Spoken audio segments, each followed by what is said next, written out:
मेले की शुरुआत एक सपने में रामदेव जी ने आकर के आसकरण जी को बोला कि भाई आपका वहाँ जो स्थान है 125 साल पुराना मंदिर बना हुआ है, वहाँ पर आप आयोजन करें और मेला बना। तो उस दिन से खत्री परिवार जो लुणेचर रामदेवरा में रहते थे और इन्होंने वहाँ से यहाँ आए और इन्होंने कहा बाबा का ऐसा एक आदेश है और इस आदेश को पूरा करना है। तो भाई परमेश्वर जी यहाँ आकर के अपने ग्रामवासियों के बीच में, सबके बीच में ये बात रखी कि अपने को यहाँ एक मेले का आयोजन करना है दीनावास में और मेला भरवाना है। उस टाइम दीवान साहब भी यहाँ थे और दीवान साहब से भी चर्चा हुई, बात हुई। दीवान साहब ने कहा कि भाई परमेश्वर जी आयोजन तो सब कुछ करते हैं, पर मेले का जो आयोजन आप करा रहे हैं वो बहुत भारी भरकम आयोजन है।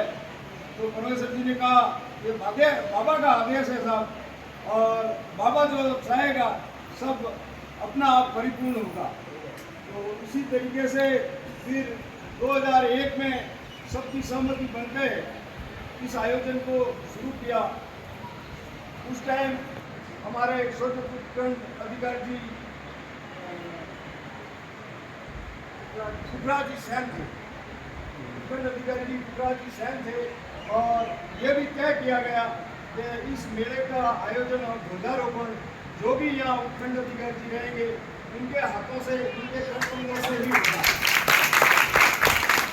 आज इस बात को 25 वर्ष हो गए हैं, 24 वर्ष हो गए, 25वां मेला है, और लगातार जो भी शोधित में उपखंड अधिकारी जी रहे उनके कार्यक्रमों द्वारा ही इस मेले का ध्वजारोहण किया गया और इस मेले का आयोजन शुरुआत उनके द्वारा ही हुई है। आज तक परंपरा चलती आई है, आगे भविष्य में भी परंपरा चलती जाएगी। बाबा के आशीर्वाद से जो भी उपखंड अधिकारी जी आए हैं, पुखराज जी का भी प्रमोशन एडीएम में हुआ और एडीएम से आज कलेक्टर की पोस्ट पर है आप, और यहाँ का पर्चा भी है जो बाबा को मन से अगर याद तन मन से करता है तो उनका जरूर है तो परिपूर्ण होता है।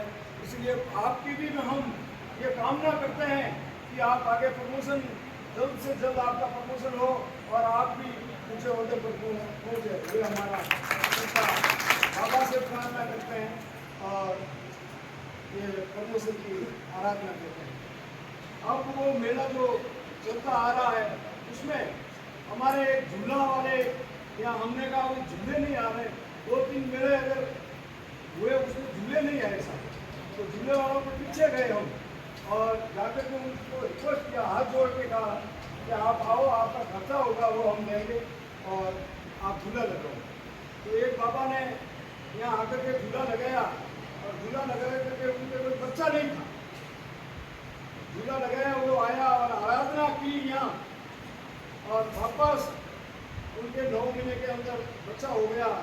आज लगभग वो 10-12 साल से झूला होता है या नहीं होता, वो क्या मेरे अगर गाड़ी के किराया भी नहीं आता है, लेकिन मैं इस मेले में झूला जरूर लगाऊंगा और आज भी उसका झूला उसमें लगा हुआ है और निरंतर रूप से आता है।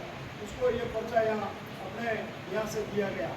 एक बार मांगीलाल जी चेयरमैन का चुनाव लड़ रहे थे सोनर से और उनके जो सामने टीम थी वो सारी उड़ेचा पहुँच गई बाबा से आराधना करने के लिए। तो मांगीलाल जी ने कहा कि भाई घर तो उड़ेचा यही है, और दीनावास आकर के उन्होंने आराधना की और चेयरमैन वही बने। अलग अलग जगह, सब जगह, कई जगह ऐसा 10-11 पर्चे तो हम ग्रामवासियों को मालूम है कि जगह जगह बाबा ने पर्चे दिए हैं और वो हकीकत सही बात होती है। इसलिए हमको ये कहते हैं कि आज और कल 2 दिन पूरे जगह श्याम दीनावास में विराजता है और सबकी आराधना सुनता है और पूर्ण करता है। ये हमारी कामना भी हम करते हैं। 11 साल में साहब, नहीं 24 साल में साहब, हमारे यहाँ कोई तरह की घटना घटित नहीं हुई है। हमने रिस्क भी खूब ली है। मेले के अंदर 6-7 दिन इसको जमाने के लिए हम गांव भजन का कार्यक्रम और ये ट्रैक्टर और गाड़ियां लेकर के उन हर गांव के चौराहे पर हमने आयोजन किया, बंदोड़ी निकाली और वहाँ से उनको अवगत कराया। EPRS के पहले जो EPRS को मेला बढ़ता है, इससे पहले हम 11-12 दिन से तैयारी करते थे और आगे जाते और गाँव वालों को उनके वहाँ 5 भजन करके फिर उनको कहते हैं कि भाई हमारे वहाँ EPRS का मेला है। इस तरीके से हमने ये की। उसके बाद में हमारी सोचत बड़ी बंदोड़ी जो है बाबा की, वो सोचत कम से कम हमारे गांव के 30-35 ट्रैक्टर और गाड़ी घोड़ा उसके हिसाब से, और आपके कार्य पर हमें परमिशन भी मिलती थी और शोभा यात्रा की परमिशन भी मिलती थी और वो निकालते थे।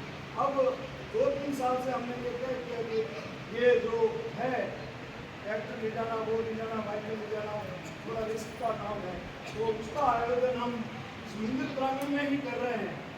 वहाँ जो भी बंदोड़ी का कार्यक्रम है मंदिर प्रांगण में कर रहे हैं और इस गांव के अंदर घड़ी घड़ी में हम जोत जमाते हैं बाबा की और सुख शांति की हम आराधना करते हैं बाबा से कि भाई हमारे गांव की सुख शांति बनी रहे और जो हमें आपका आशीर्वाद मिलता है।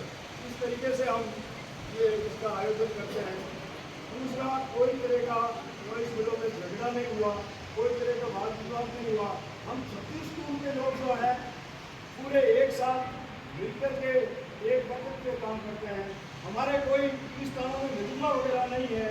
हम जब तक होता है तब तक आपस में बैठ करके उस मामले को आगे नहीं जाने देते हैं और गुंजाइश करते हैं या इसको यही बैठा करके इसका मुकदमा दर्ज नहीं होने देते हैं। लगभग हम इस तरीके से शांति व्यवस्था बनाए। बिंदाराम जी ने तो बताया है साहब, चोरी का मामला कल 6 साल दिया वो का मुआयना करने के लिए बता रहे थे। उनसे भी हमने रिक्वेस्ट की है कि चोरी का मामला है, आपके मेले का आयोजन है, इस मेले के आयोजन के अंदर सब घर वाले लोग आयोजन में चले जाते हैं। उस टाइम हमारे यहाँ 2-3 जगह वारदात हुई है, किसी गांव के अंदर वारदात हुई है जो ताला तोड़ के पीछे से ऐसा हो गया। बाकी कोई तरह से सब हम एक साथ शांति से है। सिर्फ चोरी का है, इसके ऊपर आप भी पुलिस को थोड़ा सा निर्देशित कर तो इसको थोड़ा सुधार लाए और बाकी हमें अच्छा चल रहा है। अब मैं निवेदन करूँगा ध्वजारोहण के लिए उत्तराखंड अधिकारी से और सभी ग्रामवासियों से और सभी विराजमान हैं बता रहे हैं ध्वजारोहण का समय हो चुका है, समय पर ध्वजारोहण करें। जय बोलो आई माँ।